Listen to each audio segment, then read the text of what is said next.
ပါဒီမှာဒီကားလေးကကျွန်တော်ရောင်းဖို့ဆိုပြီးတော့အေးကားလေး3ခွန်6လေးဒီကားလေးကရောင်းဖို့လာပြောတာနာမည်ပေါက်ပိုင်ရှင်နာမည်ပေါက်ကားလေးကိုရောင်းသူဝယ်သူအဆင်ပြောင်းလို့ရောင်းပေးလိုက်တယ်ဒီမှာအင်ဂျင်ကလည်းကြီးအတိုက်ခိုက်လည်းလုံးဝရှင်းတယ်အတိုက်ခိုက်လည်းရှင်းတယ်ဒီကားလေးကဆေးတွေလုပ်ပြီးတော့ပြန်ရောင်းပါဗျအခုကဝယ်ရောင်းကနေပြီးတော့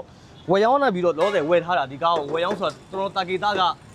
ကိုနိုင်ပေါ့ကိုနိုင်ကျေးဇူးရမ်းတယ်လေကိုနိုင်ဘာပြောမလဲကိုနိုင်ကားကြိုက်တာကိုကားလေးကောင်းပါမှန်တယ်နော်ပြန်ရောင်းမှာနော်ကိုနော်ပြန်ရောင်းပြီးမဆေးတွေလုပ်ပြီးပြန်ရောင်းမှာနော်အဲ့ပါလိုအပ်ချက်လေးလုပ်ပြန်လိုအပ်ချက်တွေလုပ်ပြီးပြန်ရောင်းမှာဒီဆေးတွေအစားဒီမှာဆေးတွေဘာအညာလိုအပ်ချက်တွေလုပ်လိုက်မယ်လုပ်ပြီးသွားရင်သူပြန်ရောင်းမယ်ဆိုရင်ကျွန်တော်အယောင်ပို့ဆေးပြန်တင်ပေးမယ်ဒီကားလေးနဲ့ပတ်သက်ပြီးမေးချင်တာရှိရင်လည်းလှမ်းပြီးမေးပေးပါကားတော့ဒီမှာအဓိကပြောချင်တာကဘာလဲဆိုလို့ရှိရင်အဓိကဒီအယိုးဆေးအတိုက်ခိုက်အဓိကကောင်းတယ်ဗျာဒီကအဓိကအယိုးဆေးအတိုက်ခိုက်ရှင်းတယ်ပြီးတော့ပိုင်ရှင်နာမည်ပေါက်ဖြစ်တယ်တကောင်စင်းမှတ်ပုံတွေလည်းရမယ်အော်တိုဂီယာလည်းဖြစ်တယ်ဓာတ်ဆီလည်းဖြစ်တယ်ဓာတ်ဆီကို 1.5cc နဲ့ဒီကားလေးလိုချင်တယ်ဆိုရင်လည်းသူက400ပတ်ချတယ်လောက်ရောင်းမှာပေါ့ဗျာ380 400ဝန်းကျင်လောက်ပြန်ရောင်းမယ်ထင်တယ်အားလုံးလုပ်ပြီးသွားရင်တော့ကျွန်တော်ရောင်းပို့ဆေးပြန်ပေးမယ်လောဆယ်တော့ကျွန်တော်ရောင်းပေးလိုက်တာဒီကားလေးကကျွန်တော်ရုံကြီးနဲ့လာပြီးရောင်းခိုင်းလို့ရောင်းသူဝယ်သူအဆင်ပြေအောင်လို့အကျိုးဆောင်ပြီးတော့ရောင်းပြတဲ့ကားလေးပဲဖြစ်ပါတယ်ဒီလိုကားလေးရောင်းနေတယ်ဆိုရင်လည်းကျွန်တော်ဓာတ်ရိုက်ပဲလမ်းဆက်ပေးပါ399336တင်းတင်ကားကိုဓာတ်ရိုက်လမ်းဆက်ပေးကျွန်တော်ရှိတဲ့နေရာကိုလာပြီးဝယ်ပေးမယ်မနေ့ကလည်းကျွန်တော်မအူပင်းနေရောက်ခဲ့တယ်အဲ့လိုပဲလိုက်ဝယ်ပေးတာပေါ့နော်အဆင်ပြေအောင်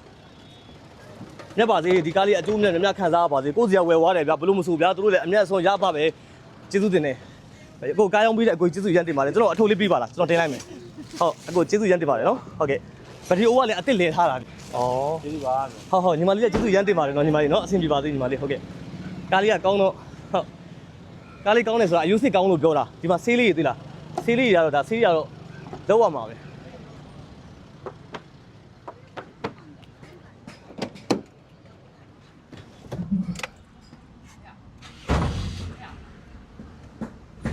ဒီပါလေဗျာ